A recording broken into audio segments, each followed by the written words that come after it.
Okay, welcome back. It's been a while since I've done any live streaming. Just as a reason for doing so, it's basically been because of record keeping. So it's all well and good to have the geopolitical moves and running them and things like that, but there needs to be a way that I can communicate those results and record keep in a visual way. So just as a recap of, or just as an overview of what I've done, the first thing I've done is I've created a regional map. Now the regional map is as such. Now each of the provinces that are in the campaign, the initial campaign that I've started, is based on having 4 barons operating. Now, in the absence of barons, the local people have taken matters into their own hands, and some of them have decided to band together into companies and have decided that they will make some geopolitical moves of their own. They may have been a little bit naive when they decided to do these things, but as a result, they have achieved some things. They've had some disasters, things like that.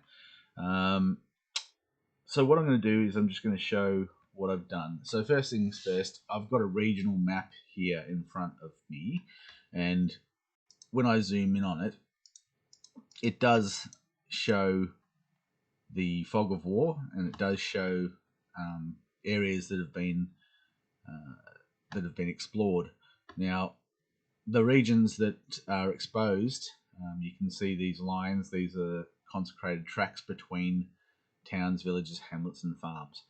Now, the situation is that when there are the geopolitical moves being processed, more territory will be revealed on the province map, and then my intention is to go in and kind of emulate that same result when it comes to, like, I can basically do a copy of the revealed fog of war in the province, and then I can paste it over the top of the existing one.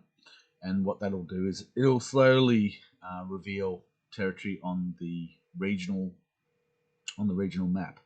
Now, what I'll do is I'm just going to go into an Excel file now. Now the Excel file is for Targovsky. Now, pronunciations are important. Part of what I've tried to do is make it so these names and things like that are referenced from all over the world, different cultures and things like this. There are the 3 parts of a mash. There's the imperial, the kingdom, and then the earldom mashes. And so the names are really important. So I have to apologize my pronunciation of them.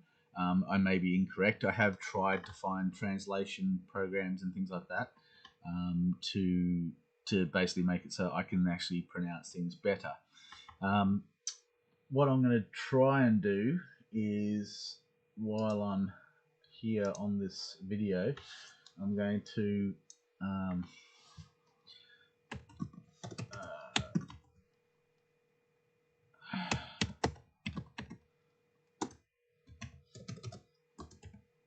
okay, so there's pronunciation and things like this. I can just simply Targovista is what this one here is. So I can Targovista try and use the actual names and pronounce them correctly. So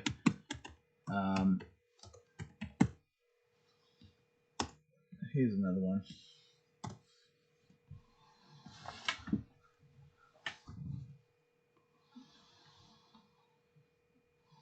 Okay, so I'll try this one. Different programs available. Braterhill. Braterhill So Brattahlid, the province of Brattahlid.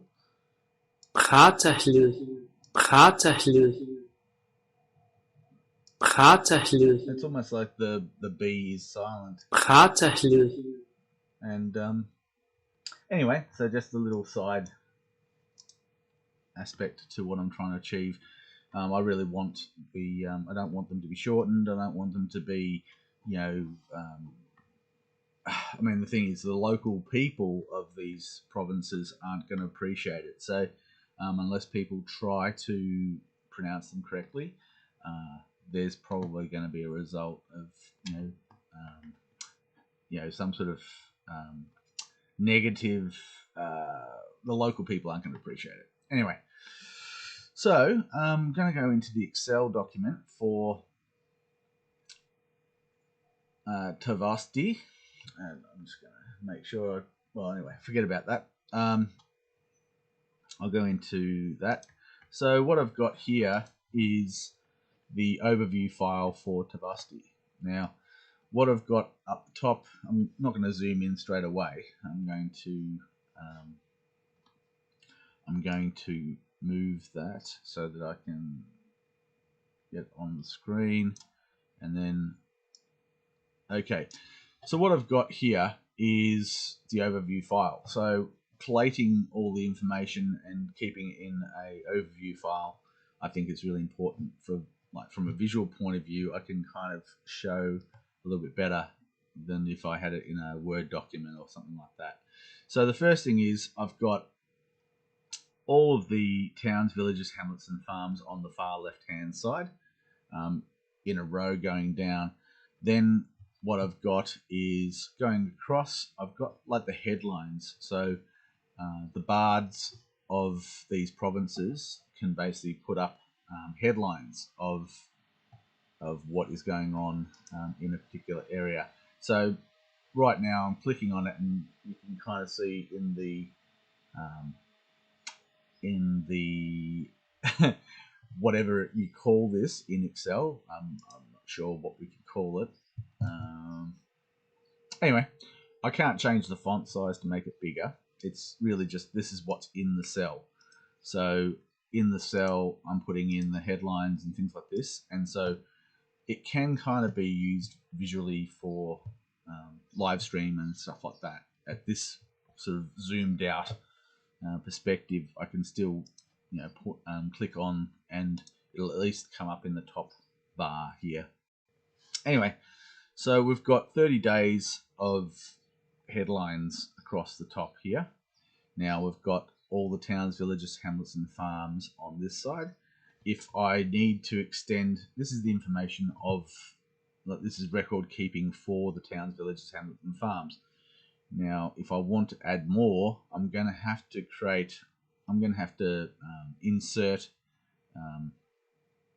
insert columns to push this out to the right. What I want is for each of these individual towns, hamlets, villages, and farms, they've got their own file. But what I found was jumping back and forward into these files takes up a lot of time. The loading time, the processing to get it up on the screen. So my intention is that as I process moves, I'll put it into the overview file, and then what I'll do is I'll end up copying and pasting into the individual file for that town, village, hamlet, or farm.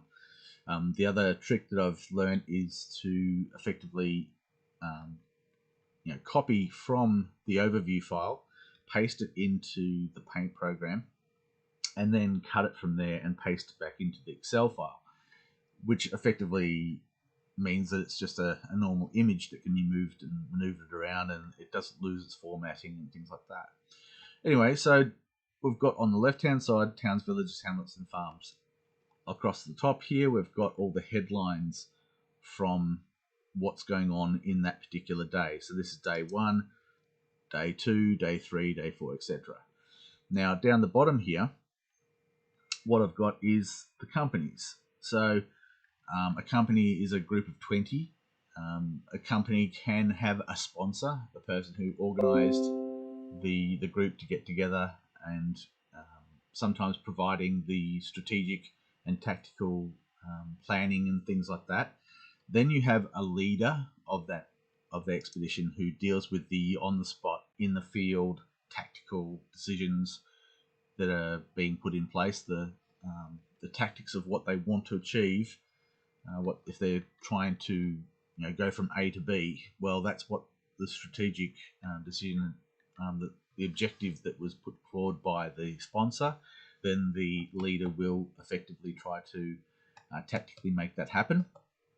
And so sometimes the plans that were put forward by the sponsor aren't necessarily followed, exactly. In this case, in the absence of sponsors, some of the local people have formed together into companies of their own. The leader, in most cases, leaders will receive a large portion of the loot. In this case, they've basically elected a leader or somebody who's organised it, but there's no differentiation when it comes to the loot that they receive. So I'm going to zoom in and show how I'm visually representing these things. So firstly, I'm calling it campaign story. The name of the leader of the company and the company itself. Then I've copied and pasted the collection. So in the individual Excel documents for each town, village, hamlet, and farm, there are these files. Now these files are groups of 5 adventurers, so it's an adventuring party. And to create a company, that's 4 groups of 5. Now I then put that into the paint program and then cut it and then paste or copy it and then paste it into Excel. So I'm just going to grab that and zoom it out to show how that works. So as you can see, it's got a list of 5 characters in this adventuring party. Each adventuring party has a serial number. The serial number is effectively fixed in stone and doesn't vary. So it's associated with these 5 adventurers in this group at this time. I could put a time, there's little things that I could do to tweak these things. Now, I think that maybe I need to improve just by showing it off in this live stream. I think that having a date, like an actual real world date on the card, will show when this was created. Which basically, or maybe even updating. So there's versions of things. So this particular group of adventurers in this particular time when it was created, and it's got a time date stamp. And if there's any modification to that, then the next image will basically have the new updated time date stamp. Anyway, so what we've got is these campaign stories. We've got move 1 day 1, then move 1 day 2, etc., etc. So there's 4 companies. So we've got this is in Targovsky. We've got the 4 companies and what they achieve during that move. Now, what I've decided is that these files, these company files, they're accessible by bards. So bards can actually see the nitty-gritty. They can see all the information is available to them. Now, they're entitled to create the headlines. So out of day 1, in terms of headlines that I've put up here, is that Amber Imp and Company discover an undead-infested hamlet of Kabalail. Now, they did that, but they didn't engage. They managed to, what I've got here is refugees searching for the village of Heian, use the town of all right. we're going to get into this problem with pronunciations over and over again. Anyway, so what I've got is these things. These are the headlines, but what actually happened on that day is a little bit more in detail. So we've got showing that the Olive Duck, master runner of the village of Jutrosen, has formed a company of adventurers. Then the first thing that they do is they leave Jutrosen and head south along the coast.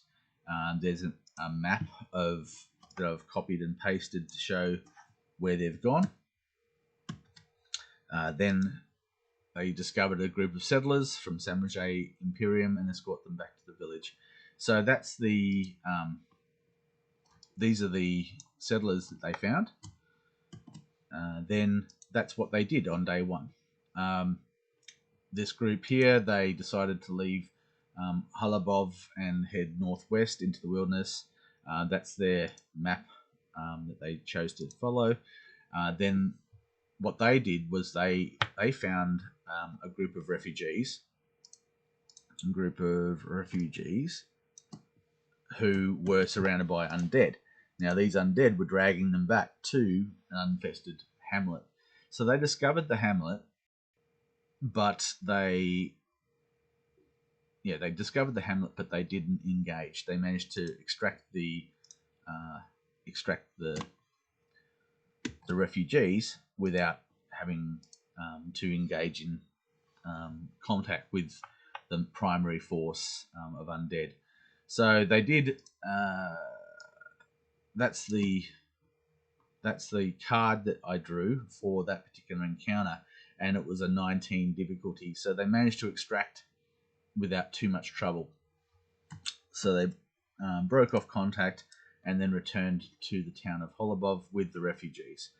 So that's what they did. Then they explained to the refugees that the place they were looking for hadn't been discovered and it was in a different province altogether. And then, of course, the refugees decided that they'd go through through the altar, using the altar network, and then moved to that other province. We've got similar situations here. We've got Poison Fox and Company leaving the town and then roving, being turned back by large forces of undead. And then they discovered herbal patch of ingredients for courage potions. So they harvested those and then they returned to the town. Similar situations with other groups. For example, Crimson Cougar and Company. They stumbled onto a 30 by 30 foot ruined tower. Now, just by discovering it, I mean, that's a huge thing. If someone wants to set up their own tower, then they can use the ruins and build onto the ruins. Anyway, they continued on and they found a group of settlers lost in the wilderness, and then they escorted them back to the town. So that's what happened on their day one. Now, it might not seem like that's much, but they then heard about what was going on in the other provinces. So I have, in the headlines here, news of disasters in the provinces of Stokak, Nangang, Seong, and Rathalad pronunciation. So these companies decided not to go aggressive. What they decided was that they've found this undead-infested hamlet. They're not going to make the mistakes of the other provinces, which I'll cover in a different video. They decided instead that they were going to go to this hamlet and they were going to cleanse this hamlet in a controlled way rather than being forced to do it. I'll get into that later. So what I'm going to be covering in another video today is going to be the assault on this undead-infested hamlet. I'm going to dabble in a little bit of the method of attack. I'll explain how I'm going to produce that. Now, another thing as well, which is that what I've got here is the items for auction. So whenever these geopolitical moves are being processed, any of the items that are going up for auction will basically be up here. Now they find there are loot cards. This loot isn't auctioned. It's basically I'm cutting corners by making it so that the priests of trade effectively offer the company a certain amount for the loot that's found. The loot, it's almost like an army surplus kind of thing. They're finding loot that has been left over from the Fellini Civil War, as well as like a scattering of silver and gold and precious stuff. But a lot of the time, they're finding these caches that are they're producing the silver piece value. So that's to justify, instead of just having like a pile of loot just sitting in the bush, they're finding items, objects that then the promissory note is provided by the priest of trade. Priest of trade takes, collects, and then nicks off, leaving the adventurers with promissory notes. However, there are these other items that they find, and that these items need to go to auction. So, for example, we've got the title deed to a stone hamlet house. Stone hamlet house. Okay, so that's a stone house in a hamlet. Maybe I need to change the wording. We've got some deadly poison ingredients. We've got a magic item, a water elemental lockpick. We'll get into those details later. Anyway, I just wanted to say that this is where I'm putting items for auction in the top here. We've got a province. So we've got a Fellini map here with a circle around the region, which is the start of the campaign region. That's the region that is circled there. And then we've got the individual province map here.